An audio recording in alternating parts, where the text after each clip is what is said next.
काम वासना और हिंसा के परे। अगर दुनिया पर सेपियंस की हुकूमत इसलिए है क्योंकि हम अकेले ऐसे प्राणी हैं जो लचीले ढंग से और बड़ी संख्या में आपसी सहयोग कर सकते हैं, तो यह बात मनुष्य की पवित्रता में हमारे विश्वास को कमज़ोर कर देती है। हम यह सोचने की और प्रवृत्त होने होते हैं कि हम विशिष्ट हैं और तमाम तरह के विशेषाधिकारों के पात्र हैं। सबूत के तौर पर हम अपनी प्रजाति की विस्मयकारी उपलब्धियों का हवाला देते हैं। अपने पिरामिडों और ग्रेट वॉल ऑफ चाइना का निर्माण किया।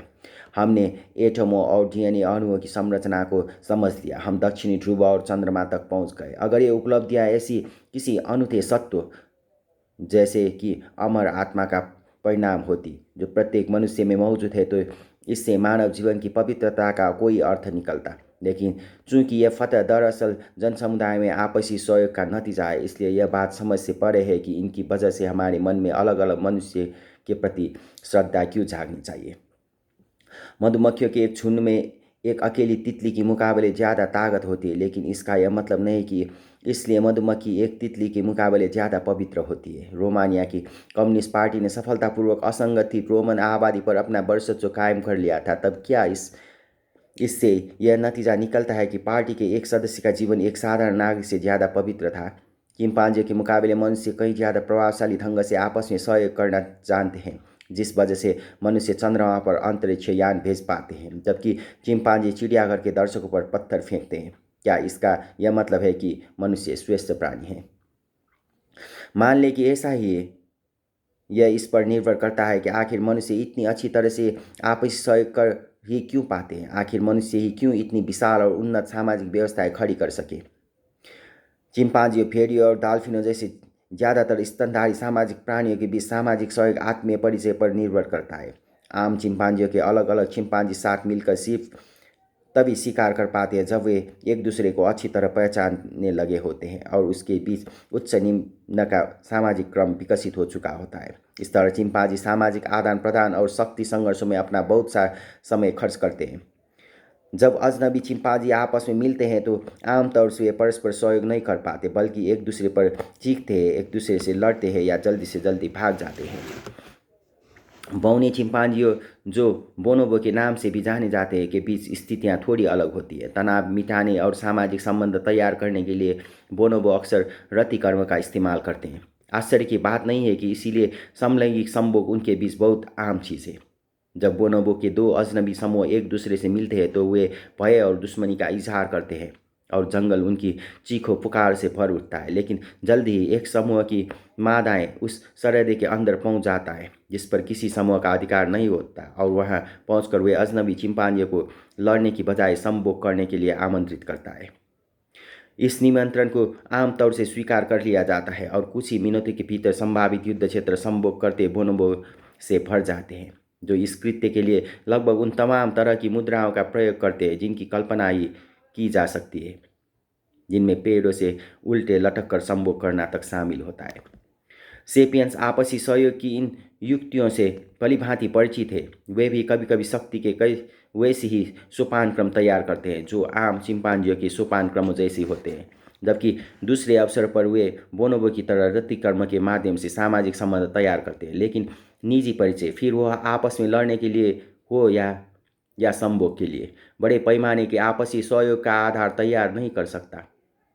आप ग्रीक राजनेताओं और जर्मन बैंक मालिकों को मुक्केबाजी या सामूहिक संभोग के लिए आमंत्रित कर ग्रीक कर संकट का समाधान नहीं कर सकते। अनुसंधान दर्शाते हैं कि सेपियंस 150 से ज़्यादा व्यक्तियों के साथ करीबी रिश्ता नहीं बना सकते।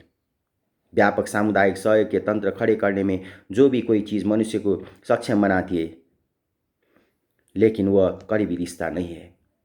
यह मनोवैज्ञानिक, समाजशास्त्री, अर्थशास्त्री और उन अन्य लोगों के लिए एक बुरी खबर है जो प्रयोगशालाओं की मार्फत मानव समाज का अर्थ समझने की कोशिश करते हैं।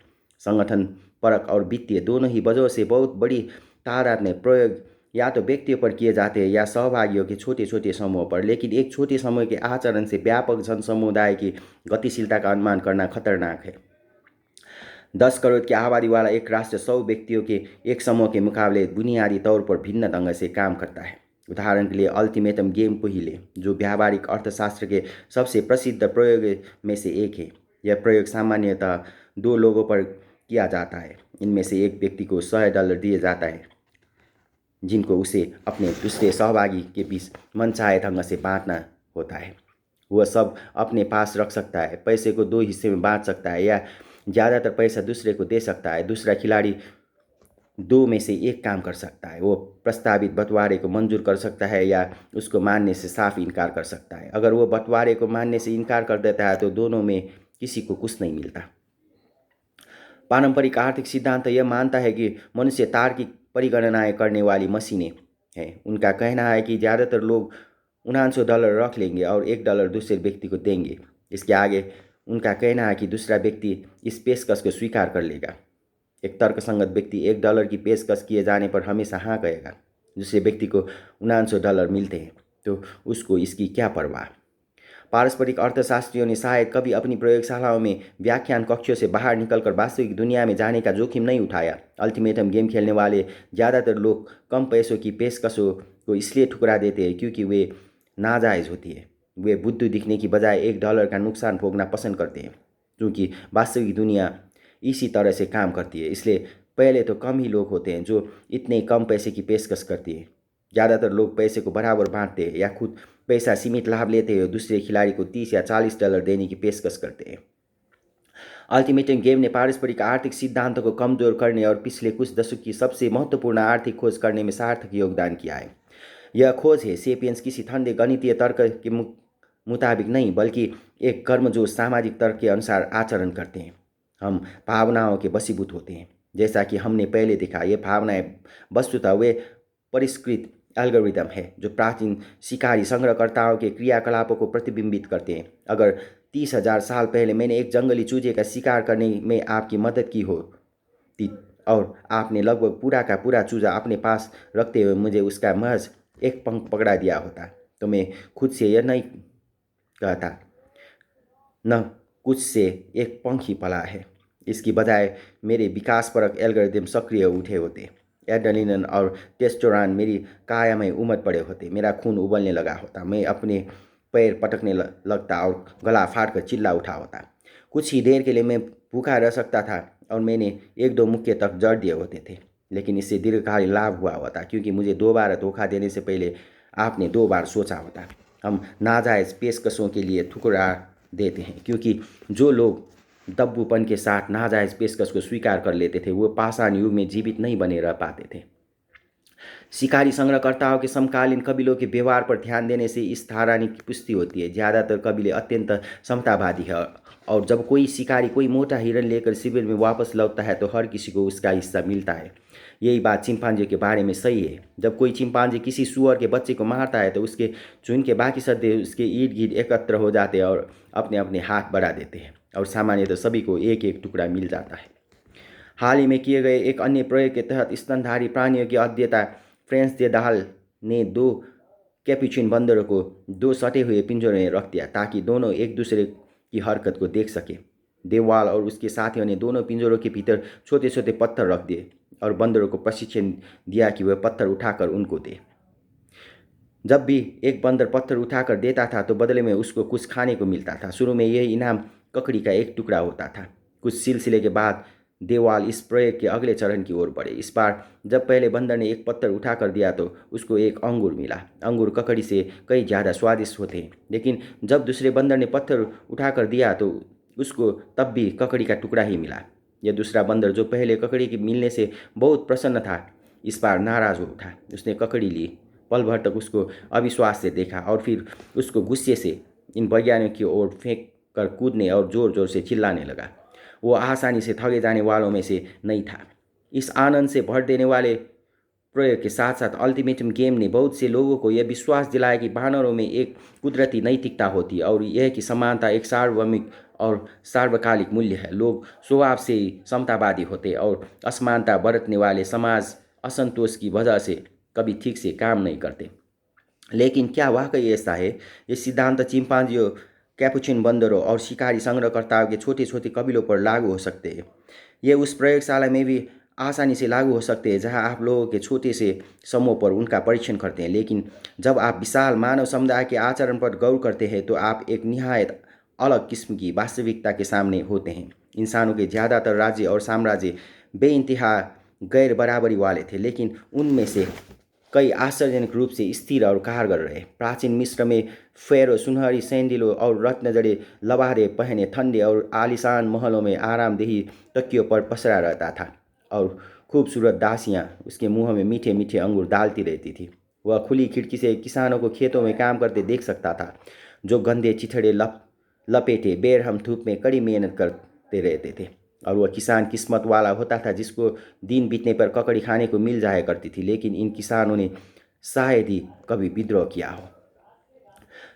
1740 में जब प्रशिया के राजा फ्रेडरिक द्वितीय ने सिलेसिया पर हमला कर उन कई खूनी लड़ाइयों की शुरुआत की जिन्होंने उसकी फ्रेडरिक महान की उपाधि मुहैया कराई, तो उसने प्रशिया को एक बड़ी ताकत में बदल दिया और सैकड़ों हजारों लोगों को मृत, अपांग या असहाय बनाकर छोड़ दिया। फ्रेडरिक के ज़्यादातर सैनिक बदनसीब रंग रूट थे, जो लौह अनुशासन और सख्त कवायदों के अधीन हुआ करते थे। आश्चर्य की बात नहीं कि इस सैनिकों के मन में अपने सर्वोच्च सेनापति के प्रति जो थोड़ा बहुत लगाव था वो भी खत्म हो चुका था। जब फ्रेडरिक अपनी सेनाओं को हमले के लिए एकत्र होते देख रहा था, तो उसने अपने एक सेनापति से कहा कि उस दृश्य के बारे में उसको जो चीज़ सबसे ज़्यादा प्रभावित कर रही थी वो यह थी कि हम यहाँ 60,000 आदमियों की ओर देखते हुए पूरी तरह से सुरक्षित खड़े हुए हैं। वे सब हमारे दुश्मन हैं, और उनमें से एक भी ऐसा नहीं है जो हमसे ज़्यादा बेहतर ढंग से हथियारबंद और मजबूत ना हो, और तब भी वे सब के सब हमारी मौजूदगी मात्र से कांपते हैं, जबकि हमारे लिए उनसे डरने की कोई वजह नहीं है। फ्रेडरिक सचमुच उनको संपूर्ण सुरक्षा के बीच खड़े हुए देख सका होगा। बाद के वर्षों के दौरान युद्ध की तमाम मुसीबतों के बावजूद इन 60,000 हथियारबंद लोगों ने उसके खिलाफ कभी विद्रोह नहीं किया, बल्कि उनमें से ज़्यादातर ने अपनी जिंदगियों को दांव पर लगाते हुए, कुर्बानियाँ देते हुए असाधारण बहादुरी के साथ उसके लिए काम किया।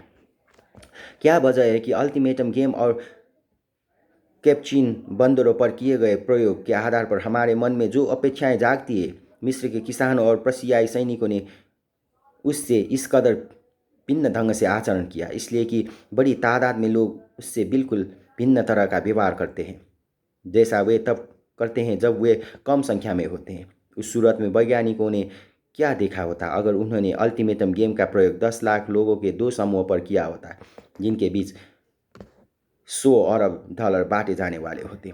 तब उन्होंने शायद अजीबोगरीब और आश्चर्यजनक प्रक्रिया को घटित होते देखा होता। उदाहरण के क्योंकि 10 लाख लोग सामूहिक रूप से निर्णय नहीं ले सकते, इसलिए हर समूह के भीतर एक छोटा शासक वर्ग पैदा हो सकता था।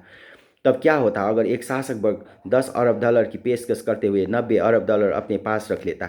मुमकिन है दूसरे समूह के नेता इस पेशकश को मंजूर कर उन 10 अरब डॉलरों में से ज़्यादातर को हड़प कर अपने स्विस बैंक अकाउंट में जमा कर देते और अपने अनुयायियों के बीच के विद्रोहियों के प्रति दाम और दंड की नीति अपनाते हुए उनके विद्रोह को कुचल देते। यह नेतृत्व असंतुष्टों को तत्काल कठोर सजाएं देने की धमकी देता और डब्बू तथा धीर जवान लोगों को अगले जन्म में चिरस्थायी पुरस्कार मिलने का वादा कर देता। प्राचीन मिस्र और 18वीं सदी के प्रशिया में यही हुआ था, और यही आज भी दुनिया भर के असंख्य देशों में होता है। इस तरह के धमकियाँ और आश्वासन अक्सर तब तक इंसानों के टिकाऊ पदक्रमों और व्यापक सामूहिक सहकार के तंत्र की रचना करने में कामयाब होते रहते हैं, जब तक कि लोग यह विश्वास करते रहते हैं कि यह पदक्रम महज मनुष्य की मनमानी इच्छाओं की बजाय कुदरत के अकाट्य नियमों और ईश्वर के आदेश को प्रतिबिंबित करते हैं। बड़े पैमाने का सारा आपसी सहयोग अंततः कल्पित व्यवस्थाओं में हमारे विश्वास पर टिका होता है। ये वे विधि संहिताएं जिनके बावजूद उसके कि उनका वजूद सिर्फ हमारी कल्पना में ही होता है। हम गुरुत्वाकर्षण जितना वास्तविक और अनुल्लंघनीय मानते हैं। अगर तुम इंद्र को 10 बैलों की बलि दोगे तो बारिश होगी। अगर तुम अपने माँ बाप की इज्जत करोगे तो तुम स्वर्ग में जाओगे। अगर तुम मेरी बात पर विश्वास नहीं करोगे तो तुम नर्क में जाओगे। जब तक एक निश्चित इलाके में रहने वाले सारे सेपियंस एक ही तरह के किस्सों में विश्वास करते रहते हैं, तब तक वे समान नियमों का पालन करते हुए बाहरी व्यक्तियों से व्यवहार के पूर्वानुमान और विशाल सामुदायिक सहकार के तंत्रों की रचना को आसान बनाते रहते हैं। सेपियंस अक्सर यह संकेत देने के लिए पगड़ी, दाढ़ी या बिजनेस सूट जैसे प्रत्यक्ष संकेतों का इस्तेमाल करते हैं कि आप मुझ पर भरोसा कर सकते हैं। मैं भी उसी किस्से में विश्वास करता हूँ जिसमें आप करते हैं। हमारी चिंपांजी भाई बहन इस तरह से किस्सों का आविष्कार और प्रसार नहीं कर सके, और यही वजह है कि वे बड़ी संख्या में आपसी सहयोग नहीं कर पाते। अर्थ की मकर जाल। कल्पित व्यवस्थाओं की धारणा को समझने में लोगों को कठिनाई होती है, क्योंकि उनके मन में यह बात बैठी होती है कि वास्तविकताएं सिर्फ दो ही तरह की होती हैं, वस्तुनिष्ठ वास्तविकताएं और व्यक्तिनिष्ठ वास्तविकताएं। वस्तुनिष्ठ वास्तविकताओं में चीज़ों का अस्तित्व हमारे विश्वासों और अनुभूतियों से स्वतंत्र होता है। उदाहरण के लिए गुरुत्वाकर्षण एक वस्तुनिष्ठ वास्तविकता है। इसका अस्तित्व न्यूटन से बहुत पहले से था और यह इस पर विश्वास न करने वाले लोगों पर भी उतना ही असर डालती है जितना उन पर जो इसमें विश्वास करते हैं। इसके विपरीत व्यक्तिनिष्ठ वास्तविकता मेरे निजी विश्वास और अनुभूतियों पर निर्भर करती है। इस तरह मान लीजिए कि मैं अपने सिर में तीखा दर्द महसूस करता हूँ और डॉक्टर के पास जाता हूँ। डॉक्टर मेरी अच्छी तरह से पूरी जांच करती है, लेकिन उसको कहीं कोई गड़बड़ी नज़र नहीं आती। इसलिए वह मुझे खून की जाँच, मूत्र की जाँच, DNA की जाँच, एक्सरे, इलेक्ट्रोकार्डियोग्राम, FMRI स्कैन और ढेर सारी दूसरी जाँचें करने की सलाह देती है। जब इन सारी जांचों के नतीजे आ जाते हैं तो वो कहते हैं कि मैं पूरी तरह से चंगा और अपने घर जा सकता हूँ, लेकिन मैं अपने सिर में वो तीखा दर्द अब भी महसूस कर रहा हूँ। बावजूद इसके कि सारी वस्तुनिष्ठ जांचों ने मेरे भीतर की कोई गड़बड़ी नहीं पाई, और बावजूद इसके कि मेरे अलावा उस दर्द को कोई भी दूसरा व्यक्ति महसूस नहीं कर रहा है, वो दर्द मेरे लिए 100% वास्तविक है।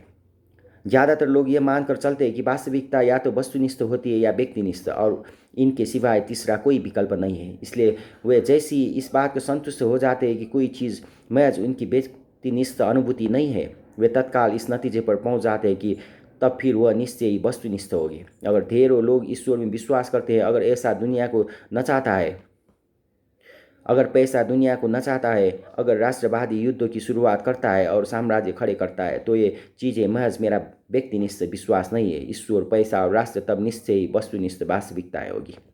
लेकिन वास्तविकता का एक तीसरा स्तर भी होता है, अंतर्वैयक्तिक स्तर।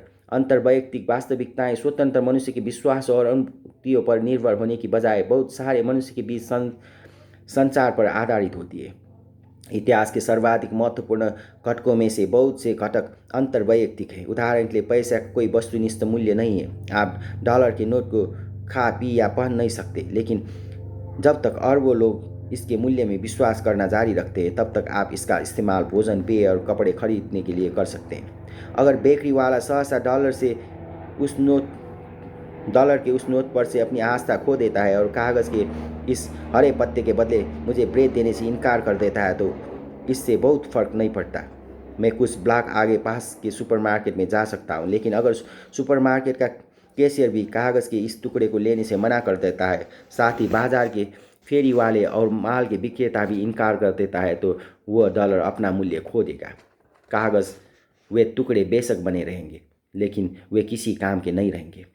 इस तरह की घटनाएं वास्तव में समय समय पर होती रहती है। 3 नवंबर 1985 को म्यांमार सरकार ने अचानक ऐलान कर दिया था कि 25, 50 और 100 क्याट के बैंक नोट अब सरकारी मुद्रा नहीं माने जाएंगे। लोगों को इन नोटों को बदलने का कोई अवसर नहीं दिया गया और उनकी जीवन भर की बचत पल भर में बेकार कागज का ढेर बनकर रह गई। चलन से बाहर कर दिए गए इन नोटों की जगह लेने के लिए सरकार ने कथित रूप से म्यांमार के तानाशाह जनरल ने वीन के 75वें जन्मदिन के उपलक्ष्य में 75 क्याट के नोट जारी किए। अगस्त 1986 में 15 और 35 क्याट के नोट जारी किए गए। तानाशाह की अंक विद्या में गहरी आस्था थी, इसलिए अफवाह थी कि उसका विश्वास था कि 15 और 35 भाग्यशाली संख्या है। ये संख्या उसकी प्रजा के लिए सौभाग्यशाली साबित नहीं हुई। 5 दिसंबर 1987 को सरकार ने अचानक आदेश दे दिया कि 35 और 75 के नोट अब मुद्रा नहीं माने जाएंगे।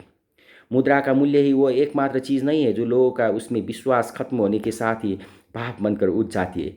यही चीज़ कानूनों, देवताओं और समूचे साम्राज्य के साथ घटित हो सकती है। इस पल में वे दुनिया को शक्ल देने में लगे होते हैं, तो अगले ही पल उसका अस्तित्व समाप्त हो जाता है। एक समय था जब जूस और हेरा भूमध्य सागरीय खाड़ी को महत्वपूर्ण शक्तियाँ हुआ करते थे, लेकिन अब उनकी कोई सत्ता नहीं रही, क्योंकि अब उनमें किसी का विश्वास नहीं रहा। एक वक्त था जब सोवियत संघ समूची मानव जाति को नष्ट कर सकता था, लेकिन एक हस्ताक्षर मात्र के साथ उसका अस्तित्व समाप्त हो गया। 8 दिसंबर 1991 को बिल स्कूली के करीब एक राजकीय देहाती बंगले में रूस, यूक्रेन और बेलारूस के नेताओं ने बेला भेजा समझौते पर हस्ताक्षर किए, जिसमें कहा गया था कि हम बेलारूस गणराज्य, रूसी महासंघ और यूक्रेन, जिन्होंने union of Soviet socialist Republic संस्थापक राज्य के रूप में 1922 की संगठन संधि पर हस्ताक्षर किए थे, एतद द्वारा घोषणा करते हैं कि अंतर्राष्ट्रीय विधि की सत्ता और भू राजनीतिक वास्तविकता के रूप में सोवियत सोशलिस्ट रिपब्लिक का अस्तित्व समाप्त होता है। बस इतना ही, सोवियत संघ समाप्त। इस बात को स्वीकार करना अपेक्षाकृत आसान है कि पैसा एक अंतर्वैयक्तिक वास्तविकता है। बहुत से लोग इस बात को भी खुशी खुशी स्वीकार करते हैं कि प्राचीन यूनानी देवता, शैतानी साम्राज्य और विजातीय संस्कृतियों के मूल्य अब सिर्फ कल्पना की चीज़ें हैं। लेकिन हम यह स्वीकार नहीं करना चाहते कि हमारा ईश्वर, हमारा राष्ट्र या हमारे मूल्य निरी कल्पनाएं हैं, क्योंकि ये वे चीज़ें हैं जो हमारे जीवन को अर्थ प्रदान करती है। हम यह विश्वास करना चाहते हैं कि हमारी जिंदगियों का कोई वस्तुनिष्ठ अर्थ है और हमारे त्याग हमारे दिमागों में बसे किस्सों से परे कोई अर्थ रखते हैं। लेकिन वास्तविकता यह है कि ज़्यादातर लोगों की जिंदगियों का अर्थ उन किस्सों के तंत्र के भीतर ही होता है जो किस्से एक दूसरे को सुनाते हैं। अर्थ तब उत्पन्न होता है जब बहुत से लोग किस्सों का एक सर्वमान्य तंत्र रचते हैं। क्या कारण है कि कोई खास कृत्य जैसे कि चर्च में जाकर शादी करना, रमजान पर रोजे रखना या मतदान के दिन वोट डालना मेरे लिए अर्थपूर्ण लगता है, क्योंकि मेरे अभिभावक भी इसे अर्थपूर्ण मानते हैं। उसी तरह जैसे मेरे भाई, मेरे पड़ोसी, पास के शहरों के लोग और सुदूर देशों के निवासी तक इसे अर्थपूर्ण मानते हैं। और ये सारे लोग इसे अर्थपूर्ण क्यों मानते हैं? क्योंकि उनके दोस्त और पड़ोसी भी इस दृष्टिकोण को साझा करते हैं। लोग अपने को निरंतर दोहराते एक रूट चक्र के माध्यम से एक दूसरे के विश्वासों को मजबूती प्रदान करते रहते हैं। आपसी सहमति का हर नया सिलसिला अर्थ के जाल को उस वक्त तक और ज़्यादा कसता जाता है जब तक कि आपके पास उस चीज़ के विश्वास करने के अलावा और कोई विकल्प नहीं रह जाता जिसमें हर कोई विश्वास करता है। तब भी दशकों और सदियों के दौरान अर्थ का यह जाल खुलता रहता है और उसकी जगह एक नया जाल बुनता रहता है। इतिहास का अध्ययन करने का मतलब इन जालों के बुनने और स्पष्ट हो जाने की प्रक्रिया को देखना है और यह समझना है कि जो चीज़ एक युग के लोगों को जीवन की सबसे महत्वपूर्ण चीज़ प्रतीत होती है वही उनके उत्तराधिकारियों के लिए न्यायत ही अर्थहीन हो जाती है। 1187 में सलाहदीन ने हत्तीन की लड़ाई में धर्मयोद्धा सेना को पराजित कर यरूशलेम को जीत लिया था। इसके जवाब में पोप ने इस पवित्र नगर पर फिर कब्जा करने के लिए तीसरे धर्मयुद्ध की शुरुआत की। जरा उस जान नामक अंग्रेज कुलीन की कल्पना करें जो सलाहदीन से लड़ने अपने घर से निकल पड़ा था। जान का विश्वास था कि उसके इस कृत्य का एक वस्तुनिष्ठ अर्थ है। उसका विश्वास था कि अगर वह उस धर्मयुद्ध में मारा गया तो मौत के बाद उसकी आत्मा ऊपर उठकर स्वर्ग में पहुंच जाएगी, जहां वह चिरस्थायी अलौकिक सुखों का भोग करेगी। उसको यह जानना भयावह लगा होता कि आत्मा और स्वर्ग मनुष्य द्वारा ईजाद किस्से मात्र है। जान पूरे दिल से यह मानता था कि अगर वह पवित्र भूमि पर पहुंचा जाता है और बड़ी बड़ी मूँछों वाला कोई मुसलमान उसके सिर पर कुल्हाड़ी मार देता है तो वह असहनीय पीड़ा महसूस करेगा। वह लड़का डाकर गिर जाएगा, उसके कानों से सनसनाती होगी, उसकी आंखों के आगे अंधेरा छा जाएगा और अगले क्षण वह अपने चारों ओर एक उज्जवल प्रकाश देखेगा। उसको देवदूतों की आवाज़ें और बीना के स्वर सुनाई देंगे और चमकीले पंखों वाले शिशु देवदूत एक अद्भुत सुनहरे द्वार के अंदर से इशारा करते हुए इसको बुलाएंगे। इस सब में जान का जबरदस्त विश्वास था, क्योंकि वह अर्थ के एक अत्यंत घने और शक्तिशाली जाल के भीतर जकड़ा हुआ था। उसकी सबसे पुरानी स्मृतियों में उसके दादा हेनरी की जंग लगी तलवार थी जो किले के मुख्य हाल में लटकी रहती थी। जब वह बहुत छोटा सा बालक था तभी से वह दादा हेनरी के किस्से सुनता आया था, जो दूसरे धर्मयुद्ध के दौरान मारे गए थे और जो अब स्वर्ग में देवदूतों के साथ आराम से रहते हैं। वहाँ से जॉन और उसके परिवार को देखते रहते थे। जब चारण या गवैये उस किले में आते थे तो वे सामान्यतः उन बहादुर धर्मयोद्धा की प्रशस्तियाँ गाया करते थे जो पवित्र भूमि में लड़े थे। जब चांद चढ़ जाता था तो वो बड़ी दिलचस्पी के साथ वहाँ की रंगीन चित्रों वाली कांच की खिड़कियाँ देखा करता था। उनमें से एक खिड़की में घोड़े पर सवार और एक दुष्ट दिखाई देते मुसलमान को अपने भाले से कोंचते हुए गाडफ्रे ऑफ बुलियान को दर्शाया गया था। एक दूसरी खिड़की में पापात्मा को नर्क में जलते हुए दर्शाया गया था। जॉन बड़े ध्यान से उस स्थानीय पादरी का प्रवचन सुना करता था जो उसकी जानकारी में सबसे बड़ा ज्ञानी इंसान हुआ करता था। लगभग हर इतवार को पादरी खूबसूरत ढंग से गढ़ी गई नीति कथाओं और मज़ेदार चुटकुलों की मदद समझाता था कि कैथोलिक चर्च के बाहर कोई मुक्ति नहीं है। रोम में बैठा पोप हमारा पवित्र पिता है और हमें हमेशा उसके आदेशों को मानना चाहिए। अगर हमने हत्या या चोरी की तो ईश्वर हमें नर्क भेज देगा, लेकिन अगर हमने विधर्मी मुसलमानों को मारा तो ईश्वर स्वर्ग में हमारा स्वागत करेगा। एक दिन जब जॉन 18 साल का होने वाला था, एक मेला कुचेला योद्धा घोड़े पर सवार किले के द्वार पर पहुंचा और उसने रूंधे हुए स्वर में यह खबर दी, सलादिन ने हत्तीन में धर्म योद्धा सेना को नष्ट कर दिया, यरूशलेम पराजित हो चुका है। पोप ने एक नए धर्म युद्ध का ऐलान करते हुए उसमें मरने वाले व्यक्ति को शाश्वत मुक्ति का आश्वासन दिया है। चारों ओर लोग घबराए हुए और परेशान दिखाई दे रहे थे, लेकिन जॉन का चेहरा अलौकिक दीप्ति से धमक उठा और उसने ऐलान किया, मैं इन विधर्मियों से लड़ने और पवित्र भूमि को मुक्त करने जा रहा हूँ। पल भर के लिए हर कोई खामोश रह गया और फिर लोगों के चेहरे आंसू और मुस्कुराहटों से भर उठे। उसकी माँ ने अपने आंसू पोंछे, जॉन को अपने आगों से भर दिया और उससे कहा कि उसको उस पर बहुत गर्व है। उसके पिता के जोरदार ढंग से उसके पीठ थपथपाए और कहा, बेटा, काश मैं तेरी उम्र का होता तो मैं भी तेरे साथ चलता। हमारे परिवार की इज्जत दांव पर लगी है। मुझे पूरा विश्वास है कि तू हमें निराश नहीं करेगा। उसकी दो दोस्तों ने भी उसके साथ जाने का ऐलान किया। जॉन के कट्टर प्रतिद्वंदी नदी के उस तरफ रहने वाले सामंत तक ने उसके घर जाकर उसको शुभकामनाओं के साथ विदाई दी। जब वो किले से बाहर निकला तो ग्रामीण अपनी झोपड़ी से निकलकर बाहर आकर हाथ हिलाकर उसका विदाई दे रहे थे और गांव की सारी खूबसूरत लड़कियां विधर्मियों से लड़ने जा रहे इस बहादुर धर्मयोद्धा को चाहत भरी नज़र से देख रही थी। जब उसने इंग्लैंड से जहाज़ का सफ़र शुरू किया और नॉर्मेडी, प्रोवेंस, सिसिली जैसे अजनबी और सुदूर मुल्कों से होता हुआ आगे बढ़ा तो योद्धाओं के कई दल उसी गंतव्य और उसी आस्था के साथ उसके साथ जुड़ गए। जब यह सेना अंततः पवित्र भूमि पर उतरी और उसने सलादीन की फौज के साथ लड़ाई की, तो जॉन यह देखकर विस्मित था कि दुष्टात्मा शेरसन तक उसकी आस्थाओं को साझा करते थे। यह सच था कि वे भ्रमित थे और उनका ख्याल था कि ईसाई विधर्मी थे और यह कि मुसलमान अल्लाह की मर्जी के मुताबिक चल रहे थे। लेकिन उन्होंने भी इस बुनियादी उसूल को मंजूर किया था कि ईश्वर और यरूशलेम के लिए लड़ने वाले लोग मरने पर सीधे जन्नत जाएंगे। इस तरह रेसा दर रेसा मध्ययुगीन सभ्यता ने जॉन और उसके समकालीनों को मक्खियों की तरफ फंसाते हुए अर्थ के अपने जाल को बुना था। जॉन के लिए यह अकल्पनीय था कि ये सारे किस्से महज कपोल कल्पनाएं थे। उसके अभिभावक और चाचा मामा गलत हो सकते थे, लेकिन गवैये भी और उसके सारे दोस्त और गांव की लड़कियां, ज्ञानवान पादरी, नदी के उस तरफ रहने वाला सामंत, रोम का पोप, प्रोविंस और सिसली के योद्धा और मुसलमान तक, क्या ये मुमकिन था कि वे सब के सब मति भ्रम के शिकार थे? और सालों बीतते जाते हैं, जैसा कि इतिहासकार देखते रहते, अर्थ का एक जाल खुलता है और उसकी जगह दूसरा जाल बुनता जाता है। जॉन के माँ बाप मर जाते, फिर उसके सारे भाई बंधु और दोस्त मर जाते हैं। धर्म युद्ध के बारे में गीत गाते चढ़ने की जगह दुखांत प्रेम प्रसंगों के बारे में मंचीय नाटकों का नया फैशन ले लेता है।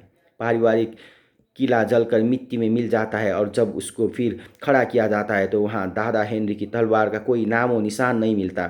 चर्च की खिड़कियाँ बर्फीली आंधियों में चरमरा जाती है और उनकी जगह लगे नए कांचों में अब ग्राडफ्रे ऑफ विलियन और नर्क फोकते पापियों का चित्र नहीं किया जाता, बल्कि उन पर फ्रांस के राजा पर इंग्लैंड के राजा की महान विजय को दर्शाया गया होता है। स्थानीय पादरी ने पोप को हमारा पवित्र पिता कहना बंद कर दिया है।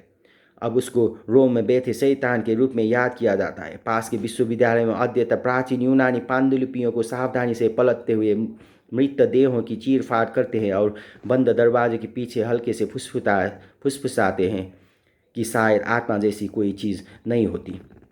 और साल बीतते रहते हैं। जहाँ कभी किला हुआ करता था वहाँ अब एक शॉपिंग मॉल है। स्थानीय सिनेमा घर में हजारों बार Monty Python and the Holy Grail comedy film दिखाई जा रही है। एक खाली चर्च में एक उबा हुआ पादरी जापानी पर्यटक को देखकर मस्त हो रहे हैं। वह इन पर्यटकों को पूरी तफसील के साथ कांच की रंगीन चित्रों के बारे में बता रहा है और वे विनम्र मुस्कुराहट के साथ उसकी बात की पूरी तरह समझते हुए अपने सिर हिला रहे हैं। बाहर सीढ़ियों पर किशोरों का एक समूह अपने आईफोनों के साथ खेलने में लगा है। वे जॉन लेनान के इमेजिन का नया यूट्यूब मिक्स देख रहे हैं। लेनान गा रहा है, कल्पना करो कि स्वर्ग जैसा कुछ नहीं है, यह आसान है अगर आप कोशिश करें तो। एक पाकिस्तानी सफाई कर्मचारी पटरी पर झाड़ू लगा रहा है। वहीं पास में रेडियो पर समाचार प्रसारित हो रहा है। सीरिया में मारकाट जारी है और सुरक्षा परिषद की बैठक गतिरोध के साथ समाप्त हो गई है। अचानक समय में एक छेद खुलता है। एक रहस्यमय रोशनी की किरण एक किशोर के चेहरे पर चमकती है, जो ऐलान करता है, मैं विधर्मियों से लड़ने और पवित्र भूमि को आज़ादी दिलाने जा रहा हूँ। विधर्मी और पवित्र भूमि, ये शब्द आज के इंग्लैंड में अब कोई अर्थ नहीं रखते। यहाँ तक कि उस चर्च का पादरी भी शायद सोचे कि वह किशोर मनोरोग संबंधी कोई प्रसंग देख रहा है। इसके विपरीत अगर कोई अंग्रेज नौजवान शरणार्थियों के मानव अधिकारों की रक्षा के लिए एमनेस्टी इंटरनेशनल में शामिल होने सीरिया जाने का फैसला करे तो उसको एक हीरो के रूप में देखा जाएगा।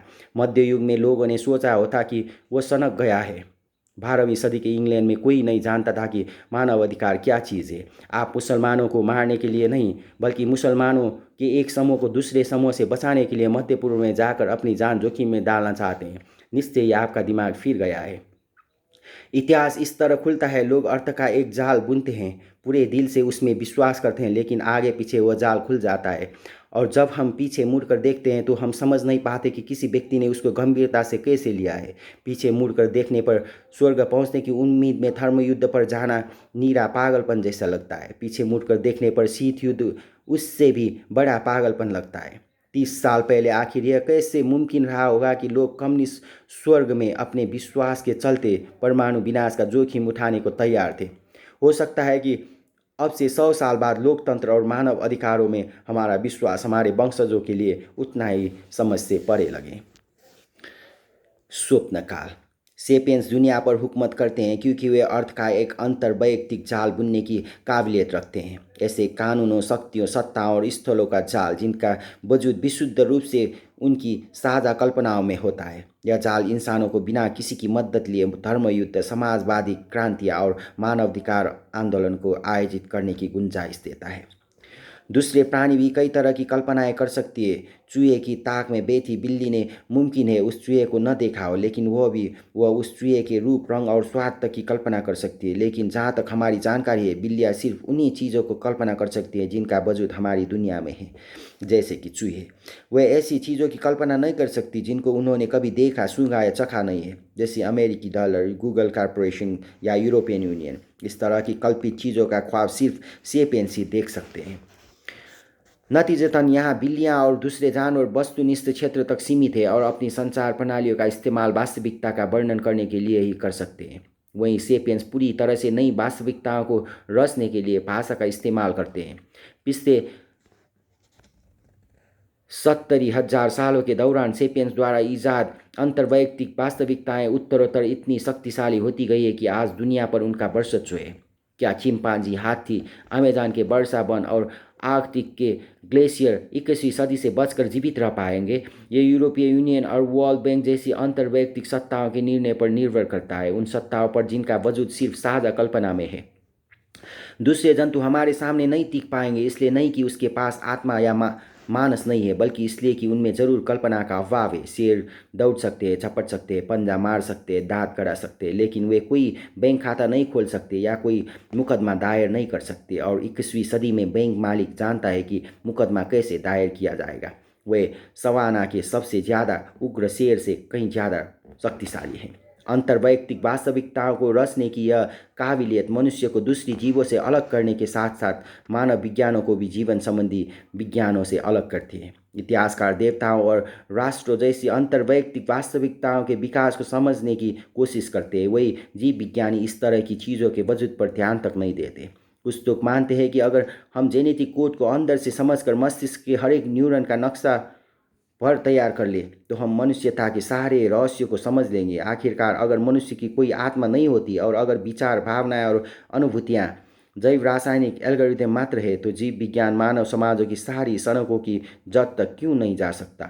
इस परिप्रेक्ष्य से देखें तो धर्मयुद्ध अधिकार क्षेत्र से ताल्लुक रखने वाले के विवाद थे जिनको विकासपरक दबावों ने आकार दिया था, और पवित्र भूमि में सलाहदीन से लड़ने गए अंग्रेज सूरमा उन भेड़ियों से अलग नहीं थे जो अपने पड़ोसी के अधिकार क्षेत्र पर कब्जा करने की कोशिश करते हैं।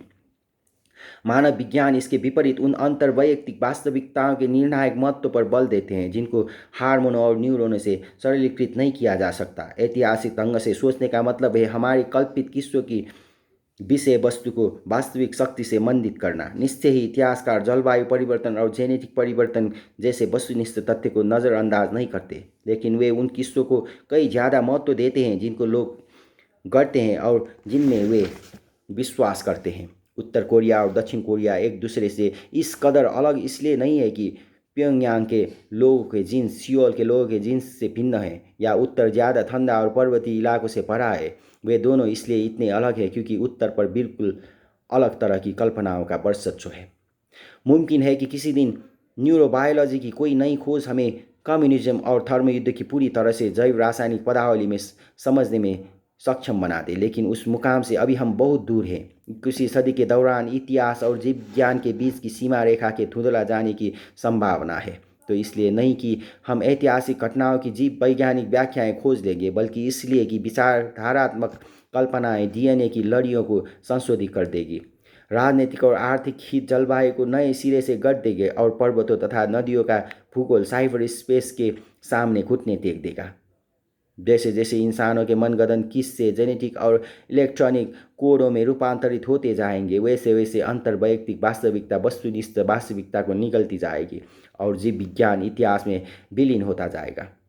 इस तरह 21वीं सदी में गल्फ फिक्शन पृथ्वी का सबसे ज़्यादा प्रभावशाली बल बन जाए सकता है, जो स्वच्छंद एस्टेरॉयड और प्रकृति वरण तक को पीछे छोड़ देगा। इसलिए अगर हम अपने भविष्य को समझना चाहते हैं तो जीन समूह की तह तक जाना और संख्याओं की संगणना करना पर्याप्त नहीं होता। हमें उन मनगढ़ंत किस्सों की व्याख्या भी करनी होगी जो दुनिया को अर्थ प्रदान करते हैं।